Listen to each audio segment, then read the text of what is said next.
Yeah, well, to me though, the thing is from what we've talked about like off camera, the solutions these are not hugely complex, No. long change programs and answers, right? Yeah.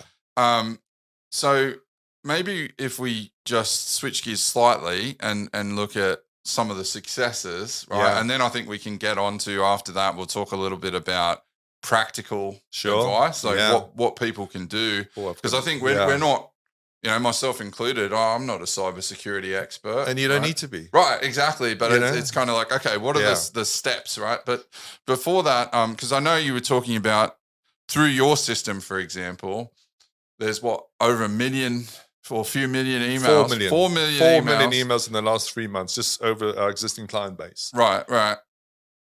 So, once you've got that sort of thing in place, Yeah. what's the miss rate? Like, are we talking? Because to me, if it was 99% effective, Yeah. right? So we had like 40,000. Yeah.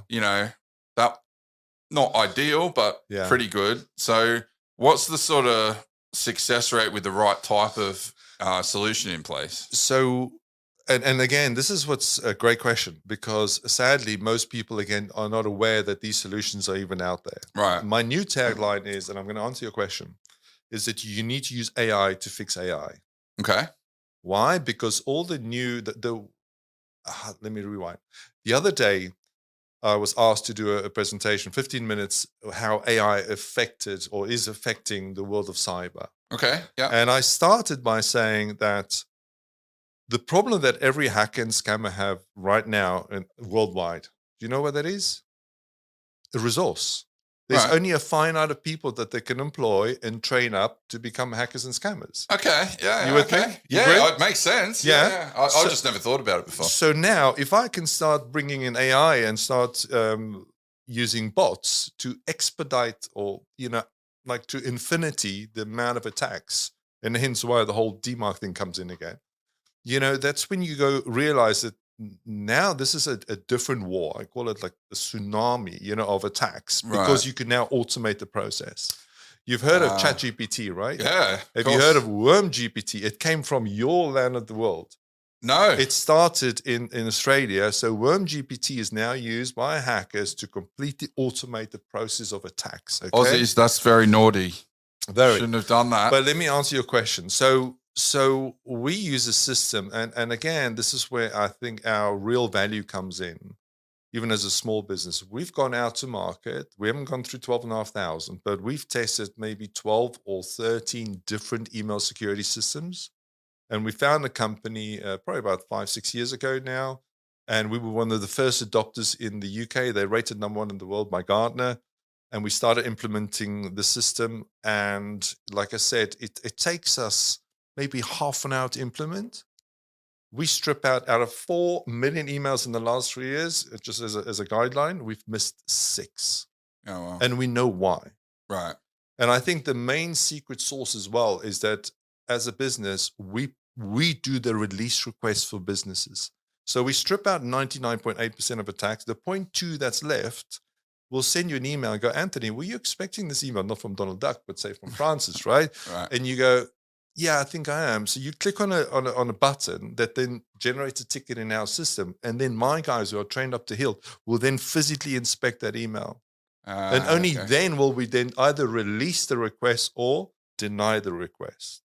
Now, even after stripping out 99.8%, we are still declining every week, 60% of release requests. That's insane. But that's why our success rate is incredibly high. Right. Most people, businesses, guess what they do? They allow the user to make that final decision.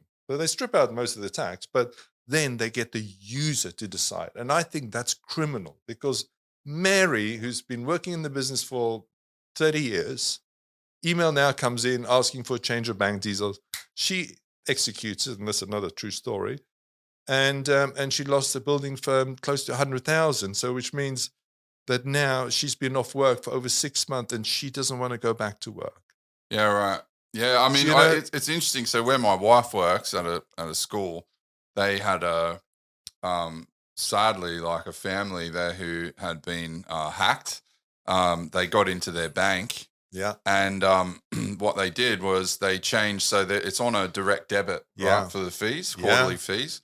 And so all they did was just change the bank details for the fees. That's it. So school fees went out, Yeah. but the school never received it. No. And then when they went back and looked at it, they're like, yeah, somebody's changed it and you've now paid it to a hacker. Yeah. And the school's saying, well, we wasn't us. Like, obviously, we just haven't got the Yeah. fees, so you still owe the fees. And like, as an individual, for that kind of money, 5, 10, 15 grand, Money is gone. bam. Like, I think this is one of these things that people don't realize it until it happens, and then it's like too late. Yeah. Right. So you were talking just before we went on about February 1st. Yeah. There were some major changes. Tell us about that. Yeah, that's interesting. I'll tell you what's happened. So we've been doing this kind of emails. I keep on talking about the email security records, the DMARC and the DKIM records. So when you set up any email domain, there are 3 key email records you need to set up. They're called the SPF, the DKIM, and DMARC records. Most people don't even know that these exist, okay? Even larger companies. And what happens is that, so in beginning of February, both Gmail and also Yahoo Right. have now dictated or have implemented their change of their systems that if you don't have your DMARC record in place and you're sending out bulk email, I know you send out loads, but a lot of marketing companies and a lot of big businesses send out more than 5,000 emails at a time, right? Yeah. So if you don't have the DMARC record in place, your email will simply not even be delivered. Oh, wow. Okay. So you can imagine this is costing business millions because they're paying for all these big campaigns Yeah. for emails to be delivered. So, and a lot of people find that, why is my email going into spam? Well, I tell you why it's going to spam, because you don't have your email record set up properly.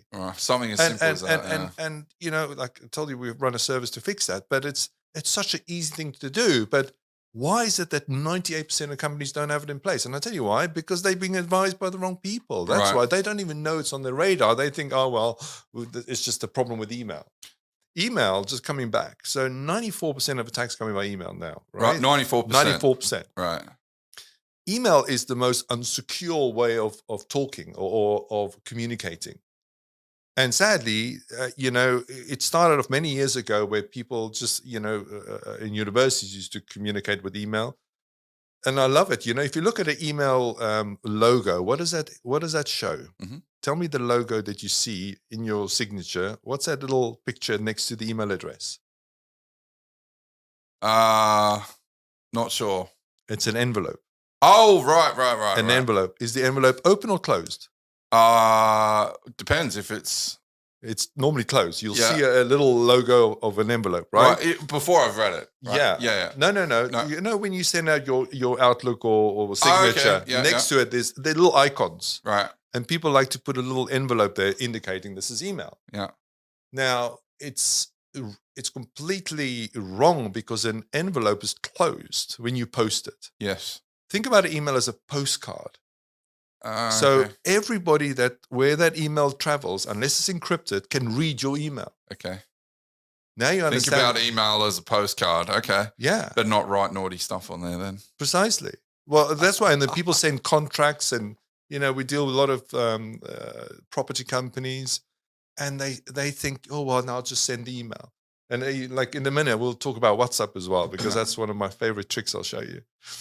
How I can get into WhatsApp and into phones and stuff. It's frightening, but people think because they sending messages over WhatsApp is encrypted. I say in transit it's encrypted, but if I can get in front of it, I can see everything. I'll securely, and people talk about VPNs. That's another thing. We'll talk about that if you want.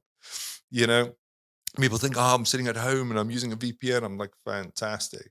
Do you realize that it's only secure in transit? So if your computer gets infected, or your PC or Mac, the only thing that's happening is you sending that infection securely from home to the office. Right. So if you get infected at home, which a lot of people do, Yeah. that infection goes down the VPN tunnel to the main office, from the main office to every single other connected home user at the time. Yikes. Game Okay. over. So I don't even want to like this. Yeah. Okay. The consequences. But this stuff is fixable. I know, right? So It's fixable. Right. Yeah. So